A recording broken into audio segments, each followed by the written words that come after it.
Good afternoon. Thanks for inviting me. Thanks for staying to the end as well. There's been sort of ongoing discussion about which is the worst slot. This is the worst slot. Right, so I've got limited time because we're running over, so I'm going to zip through these. So what's the problem with construction?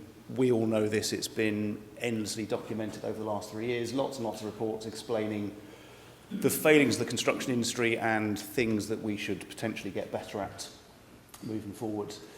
This is the House of Lords take on it. You might have seen this report come out in the summer. These endlessly appear in the different reports about problems with construction. I think add also to that Grenfell, collapse of Carillion, the news a couple of weeks ago that the biggest contractors make minus 0.9%. Clearly we just aren't sustainable in our current form. Meanwhile, Infrastructure Projects Authority in the UK has got a pipeline of £600 billion to spend on infrastructure over 10 years. UN predicts 2.5 billion more people living in cities by 2050. So that's about 1.3 times the UK every year for 30 years that it needs to get built. Given the crap state of the industry we're currently in, we just haven't got a chance of keeping up with that and doing any sort of decent job of design with the current tools and current skills we've got. So something fundamental has to shift. This is McKinsey's take on it. The text in blue, 5-10 times productivity boost for some parts of the industry by moving to a manufacturing style system, and that's what we've been trying to do at Bryden for 23 years now. Helpfully, McKinsey have pointed out where we need to improve. So good news, there's only 7 areas. Bad news, it's regulation, contracts, design, procurement, supply chain, on-site execution, technology, and everyone needs to get re-skilled. So that's basically everything needs to shift, which is doom and gloom, but it's true. I think they're absolutely right if you read the recommendations. So what we're trying to do is bridge the gap between construction and manufacturing. So we were set up 23 years ago specifically to look at how manufacturing does the things it does, how it gets year on year better quality, better features, better safety, better products, whilst also driving down cost. 23 years ago, that seemed like a bizarre, outlandish thing to do, and now it's sort of very much coming to the fore in the thinking. So this is how we perceived, or one of the problems that we massively perceived. So this is traditional procurement. Client appoints a PM, appoints a professional team who, let's be honest, probably hate each other. They've been trained to work in silos. They don't like each other particularly. We work on projects where there's a design architect, a concept architect, concept guardian, executive architect, facade architect, interior architect, even architects have started to fragment, and that is a huge problem. Dale talked about the master builder, and I think that's something we've lost as a profession. Design goes to a main contractor, says, wouldn't have done that anyway, re-engineers it, splits the building up into endless packages, and the gap between the voice of the customer, the client vision, and the people actually delivering the thing is vast. It's massive, and we think that's a big problem. This is where we would say most of our clients live now, I would say, including the UK government, which we'll talk about in a bit. So Gavin talked about risk, client risk. GlaxoSmithKline, every global project for GlaxoSmithKline now comes through our office. One thing they recognised a long time ago is you can't really transfer the risk. So if they don't open a pharmaceutical facility on the day they said they would, aside from the money it's costing them, they're not making life-saving or extending drugs. That's not a risk you can pass on. You'll never put that in a contract. The industry would go bust before it paid out on that. So Glaxo people started saying, well, actually, if that's true, I need to step into this. I need to be the more capable client. I need to understand more about my facilities. So this is where most of our clients now live, is they understand more about the DNA of their buildings, the components that make up their buildings, and they have digital libraries that allow designers to configure them. They have physical components that they can go out and buy from a whole variety of sources, and if you're Glaxo, you're buying things all over the world. You need to be buying things consistently and precisely. So the way that we deliver projects, we do very, very, very bespoke projects for clients, but they are configured using standard components, configured digitally by the design team, typically us. Glaxo can buy these things all over the world, and they have them buildings assembled, not constructed. They're now assembled by people that we've trained up quite often. This is a Boston matrix that the Infrastructure Projects Authority use. There's loads of talk about pre-manufactured values. This is where traditional construction lives.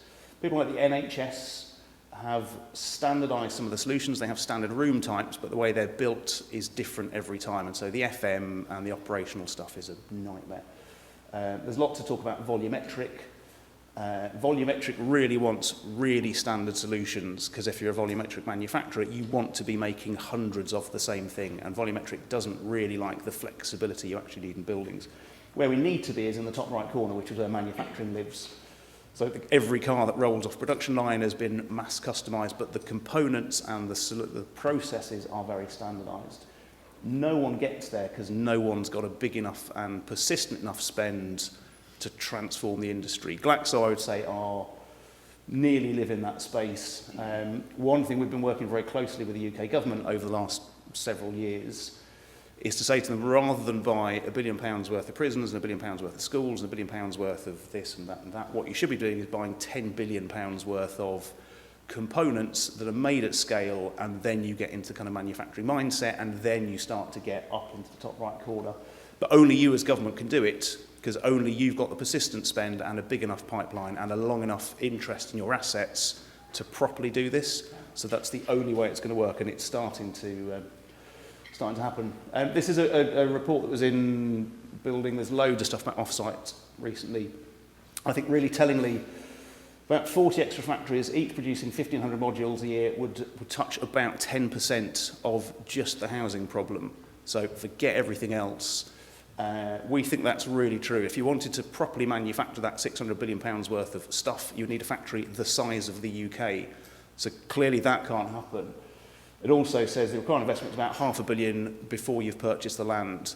So there's loads of talk about volumetric. It will have its place, but it's not going to be the solution. What we've seen in volumetric is very often it's construction in a shed. It's not manufacturing. It's not a different thing. Simon Rawlinson is a clever lad. One of the things he points out is the solution with platform-based approaches, so component-based construction that you can buy from lots more people using existing capacity in the supply chains, and that's what we're trying to get into. So it's a thing that we've done from the outset. We didn't describe it as platforms, but actually over 20 odd years we've been developing componentized solutions for lots of different sectors that allow clients to do very specific buildings in a manufactured way. So this is an industrial project, that's Glaxo. This is Heathrow Gatwick Airport. That's one of our construction sites. 2 people, crane driver, banksman, 4 people on site. The last phases of that, we set up a factory and we took unemployed people from Crawley Job Centre. We taught them how to make those modules, and they were unemployed, and they went to be working highly productively, making these bits. We'd crane them in, bang, delivered in airports. That was 14 years ago. This is schools. We developed a kit of parts, low embodied energy, high performing schools. We actually owned our own factory and built those for about 8 years. That's secondary schools. Circle Health, we now do healthcare. This is Glaxo. This is a massive mixed use scheme in Russia. So we've kept this idea of developing solutions that allow us to do all these different things. One thing that we use a lot of data analytics. One of the things that we've looked at lots of building types is there's always these kind of distribution curves. Not many people build things with low spans because no one needs them. They're very expensive. No one builds things with massive spans typically. Loads of people build things with kind of 8-metre spans because it's good for natural daylight and it's good for all sorts of uses. So we then start to say, right, how flexible do we want the platforms to be? If you're Ministry of Justice and you're doing 10,000 prison cells, you want a platform which is incredibly specific. It only does prison cells, but it does them phenomenally well, because every pound we can take out of every activity has a 10,000 multiplier. If you're other bits of government, you want a more flexible platform. Probably no one wants a thing that's all things to all people, because it would just be too expensive. So we've started to develop lots of these kind of standardised kits of parts now, which are made up of known components and products, known processes, and this where manufacturing is really good, and then standardised interfaces. So it allows us to do bespoke buildings because the beams and columns can be any length, but the connection is always the same. It's always the same process and activity. We did a thought piece for government and said, if you plotted every space government buys, they would all sit somewhere on this graph of span and height, and you'd probably end up with a cluster in a kind of small-scale resi thing. You'd get a cluster in a kind of mid-span healthcare, schools, and you get a big empty sheds one. We then did that for real with all the departments, and we've now got a sense of what would be the value of each of the different platforms that you would use across different departments, and it's vast, it's a big chunk of the billions. This is one element, this is the superstructure for platforms. So if you buy raw steel from Tata, it's about 800 quid a tonne. If you buy a fabricated steel frame, it's about £2,500 a tonne. So you haven't got any more material property, you haven't got any more benefit from doing that other than you've moved the steel 15 times, endless people have touched it and poked it and the rest of it. We design frames which are, these are literally square hollow sections, untouched apart from they're punched once, brackets that then bolt all the bits together. So that's not a fabricated frame, that's assembled. This was actually made by Prison Industries. So again, people with no prior training, we've taught them how to bolt the bits together, and they will put you up a frame. When we laser scanned this, when it was all finished, the worst it was out of tolerance was 3 millimeters. It's incredibly accurate, it's incredibly fast, and suddenly the skill levels we need to assemble these things plummets. When we bought the first set of these brackets, they were £8,000. That set we bought from a very small, very local fabricator. Said, you know, I'll do those half price because I'm good at CNC cutting. So suddenly the supply chain we're talking to is vast because it's loads and loads of tiny little companies. So we're using non-construction people and not quite construction frame suppliers, and it's transforming things. That's the cost-benefit analysis for one of the components. It's about half the price of precast.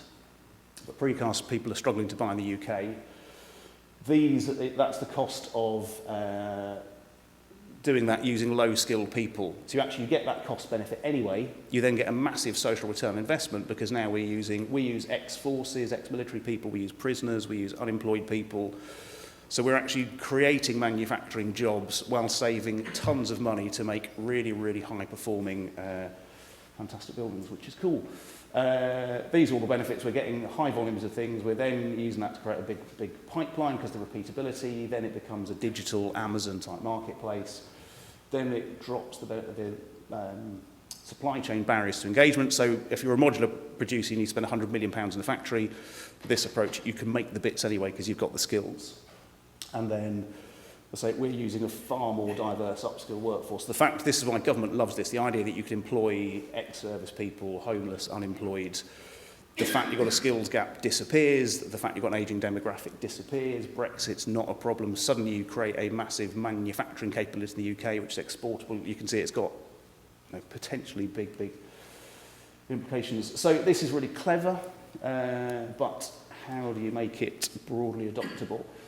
We've got a thing written into our contract with the government that every piece of IP we create, they can use for anything, forever, for any purpose. So we've effectively open-sourced everything we do, and we continue to do that. We insist on having this and said, actually, it's no good only us knowing how to do this. We'll document the crap out of this. You need to send it broadly and make sure everyone can do it, and that's how you transform the industry. The other thing we're doing a piece of work with CAST at the moment for the GLA. This is developing an early stage design tool to facilitate some form of off-site fabrication. So one thing we recognise is lots of people do a traditional design process and get to the end of a stage and then go, right, now I'll sprinkle some DFMA dust on it. Because typically in Resi people are working to housing design guides and Part M and things. It's really hard. As soon as you try and move the party wall to accommodate a modular approach, it ripples around the building, you go back to planning and it kills it. So we've created this tool, which again, we'll document, we'll open source it, we'll give away the code that will allow people to do things in the early stages which facilitate some form of off-site fabrication. And already we're starting to see people saying, actually, I'm going to write an app that sits on that, and I'm going to write an app that does this. So again, we're trying to sort of, massively expand our capabilities. So one thing that will definitely happen, because we're seeing it already, is that platforms will then start to converge with other technologies.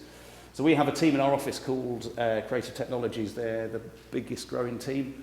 They're architects, but they are VR, AR experts. They're data analysts. There's some mathematicians, there's chemists, there's financial planners. They're much more like a tech company than a traditional design company. It's something that's come up a couple of times throughout the day. These are absolutely the future of where design lives, we think. So one question we constantly get is, in your sort of groovy digital world, Standard components, is that how designers will work? They'll all work in a sort of 3D environment. They'll use standard components and make things. Is that going to happen? That's already happened. Does anyone know what this is, actually? That's a city built in Minecraft by 350 kids with no training who've just gone in and got the bits and made themselves a city. No, that generation only knows how to do this. So we worry about the impact on our industry and how do we get ready for this. No, it's happened. Like, if we don't get the industry ready for those kids, they'll all go and work in Google or Amazon or whatever, and they will end up doing construction, but because they'll take it over from a tech company. Our job is to make sure the industry is ready for that generation to hit us and to make sure that we're sort of enabled to use their skills. You might see this. WeWork have got a artificial neural network which is now 40% better at planning offices than any human's ever been. So we're talking about value add. If you're WeWork and you're all about net lettable area, that is a massive, massive value add. And they've been using big data. It's their own data. They've got their own machine learning team. That's a fantastic, and that's going to happen like more and more and more now. I was really interested. I was talking to Thomas, who said his biggest fear was machine learning. I talked to him afterwards, and it's not because he thinks it's a crap idea. It's because he thinks that someone else does it better and that Amazon will come and take over construction. I liked Paul's example of the spreadsheet where he was playing around with the layouts to generate extra value. You go, yeah, that's exactly the sort of thing an algorithm would do all the time for the entire building, constantly in seconds. I bet it took at least hours to do each of those iterations. So we're starting to use more and more of this stuff now because why wouldn't you use an algorithm to do a thing better than people can do?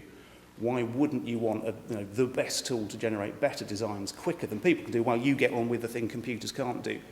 So we think the future of design will be much more people and algorithms partnered, with people doing the sort of super creative, challenging bits that algorithms can't do, and algorithms doing the heavy lifting that isn't that exciting anyway. This will be a thing that also fuels it. This is predicted growth of things connected to the internet. So PCs, laptops were relatively flatline. These are actually quite passive devices. This is for channeling information. These things are actually active. They're operational. They will change lights. They will open doors. They will drive cars. They will be signs on motorways.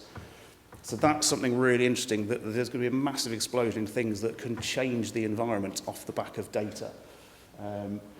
There's a security thing associated with that, which is a separate topic. But they generate tons of data which will go into machine learning, which will reconfigure offices. Our buildings will start to become much more self-adaptive, self-optimizing. There's a company called Humanizer that captures loads of data about how people work and use the building to see which are your highest performing teams, to then take those conditions and reconfigure them for the rest of the staff. One version of that is that's really Big Brother and a bit spooky. Another version of that is that they're generating more highly productive and happier and healthier people in companies. So I think there's going to be tons and tons of this. We're going to have to cross over the idea of how we're going to start to use this data, because it's coming and machine learning is going to start absorbing it. So what is the role of the architect? I was going to dwell on this, but actually Thomas and Paul nailed this much, much better in their talks today. There's something really interesting, I think, about the value-adding thing we do is the concept. It's the idea. The thing we generally get paid for is documenting the idea. But actually, machine learning is going to do that better than we can anyway. I really like the example that these guys came up with of actually re-engineering the fees and starting to play to this and say, well, actually, it's not really the deliverables. How can I generate better value? I think that's a really interesting topic. The thing that we always come back to is it's design for manufacturing assembly. So if you knew you're going to manufacture and assemble the buildings, you still have to design them. I think this is where we should be really focusing, saying, right, how do we use these tools better? How do we use these manufacturing techniques better? What is the role of the designer in this new future? Because if we don't decide, Amazon will, or someone will come in and just decide for us, and it'll be dreadful. On a positive note, I think we could be on the verge of a new architectural movement. So the history of architecture is predicated on technology. So we couldn't make tall buildings until we got the hang of treating steel in a particular way. Then buildings couldn't be that tall until we had lifts. Brutalism was a response to there not being any steel after the Second World War. So every big architectural movement has been predicated on some form of technology. I'm not saying by any means that we should design buildings that look like this, but This is one of my favourite buildings because when it was put out there, I'm sure the French went, murder law, what? You know, they hated it. But as we know, it became one of the most popular things in Paris. Not, I think, because the aesthetic. I like Neil's quote earlier about it's not the image, it's the character of the thing. It's because the big public square, it's because people can interact with it, it's because all the gubbins are on the outside, so they can flex the spaces, they can change it. It was a fantastic architectural response using technology to make a thing that had never been seen before that completely changed. It was, you know, one of the things that kicked off the high-tech movement. So I think the opportunity is for us to go, right, what do these buildings look like? If you knew you were manufacturing them, if you knew you were componentising them, if you knew you were using all these technical things, what is that aesthetic? We don't know yet, and I think that's the exciting opportunity we have to work it out. I think the risk is that we'll use this stuff and make shit-looking buildings that look like buildings have always looked like. I would hate to think that we don't put all of this stuff to good use, and I think that's our job. This guy keeps flashing things at me, telling me to shut up, so I'm not going to talk about that particularly. If any of this is of interest, we've put a few books out, actually with the University of Cambridge, on this topic of platforms. That was the first one we did last year, then we did one on infrastructure, and then this came out this year, which is expanding this idea. It was actually, I wouldn't overclaim it, but these were influential in the government talking about the presumption in favour of offsites.